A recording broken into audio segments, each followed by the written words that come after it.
বর্ণালীর স্বপ্নপূরণে আপনাদের সবাইকে স্বাগত জানিয়ে আবার একটা নতুন রেসিপি নিয়ে চলে এসেছি। ইডলি ইডলি তৈরি সহজভাবে ইডলি তৈরি রেসিপি। এই ইডলি তৈরি করতে আমি নিচ্ছি বিউলির ডাল। বিউলির ডালকে ভিজিয়ে রেখেছিলাম। এবারে ইডলি তৈরি করতে বিউলির ডাল আর আতপ চাল লাগে, সেটা আমি নিয়ে নিয়েছিলাম আগে থেকে। মাপটা আপনাদের দেখানো হয়নি। মাপটা হচ্ছে 2 কাপ যদি চাল নেওয়া হয় 1 কাপ ডাল নেওয়া হবে, এই মাপে আমি ভিজিয়ে রেখেছিলাম। সেটা দেখানো হয়নি, আমি বলে দিলাম আপনাদের। তো চালটাকে বিউলির ডালটাকে বেটে নিয়েছিলাম। এবারে চালটাকে সারা রাত্রি ভিজিয়ে রেখেছিলাম, সেই চালটাকে এবারে বেটে নেওয়া হলো, ভালো করে মিক্সিতে পেস্ট করে নেওয়া হলো। এবারে কেউ শিলনোড়াতেও পেস্ট করতে পারেন, ওটা কোনো অসুবিধা নেই। বেশ স্মুথ পেস্টটা ভালোভাবে হবে।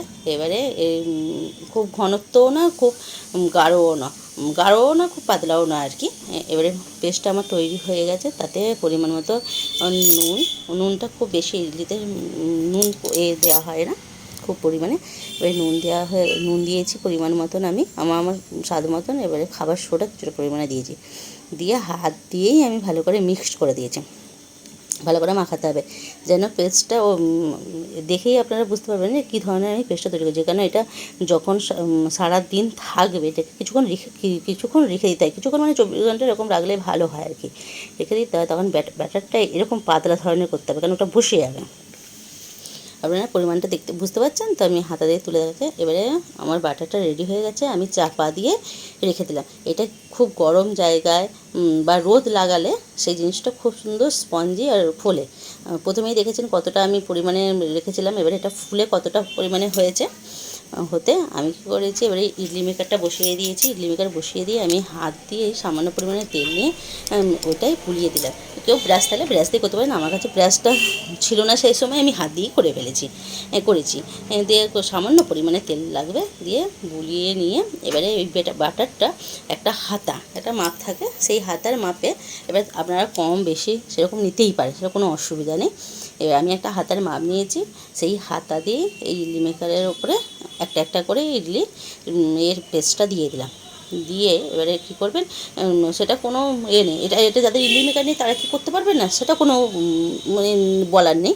সেটা হচ্ছে ওই কোনো ডেচকিতে বা কিছুতে জল বসিয়ে দিয়ে তার উপরে বাটি, একটা থালাতে বাটি বসিয়ে দিয়ে সেটাও তো করতে পারেন, তাতে কোনো প্রবলেম নেই। যে হবে না এরকম না। তো আমি করেছিলাম, আমার ইডলি মেকার ছিল সেই জন্য আমি করেছি, সেইভাবে আপনাদের দেখিয়েছি।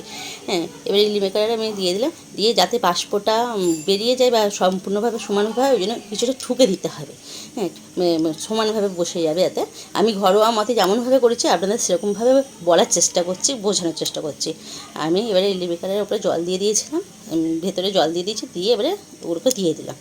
দিয়ে যাতে প্রায় একবার মাঝে মধ্যে আপনি একটু খুলে দেখবেন, কোনো কাঠি জাতীয় জিনিস দিয়ে করে দেখবেন যাতে গায়ে লেগেছে নাকি। আমার সামনে সেটা ছুরি ছিল, সেই জন্য আমি সেটা দিয়ে দেখলাম যে আমার রেডি হয়ে গেছে।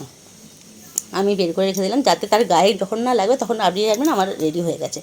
এবারে কিছুক্ষণ ঠান্ডা হতে দেবেন, না হলে গরম তুলতে কিন্তু পারবেন না, আর জড়িয়ে যাবে। এই ঠান্ডা হয়ে যাবার পরে আমি একটা চামচের সাহায্যে গোল করে রাউন্ড ফিগারে করে তুলে নিলে হালকাভাবে দেখছেন হালকা হাতেই উঠে যাচ্ছে, এটা কোনো অসুবিধা হচ্ছে না, বেশ পরিষ্কারভাবেই উঠেছে। তো আমার ইডলি রেডি, খাওয়ার জন্য এবার রেডি। এবার আমার এই ইডলির রেসিপিটা আপনাদের যদি আমার ভিডিওটা যদি ভালো লেগে থাকে তাহলে চ্যানেলটাকে একটু সাবস্ক্রাইব করে দেবেন, আর ভিডিওটাকে লাইক কমেন্ট শেয়ার করে দেবেন। ধন্যবাদ।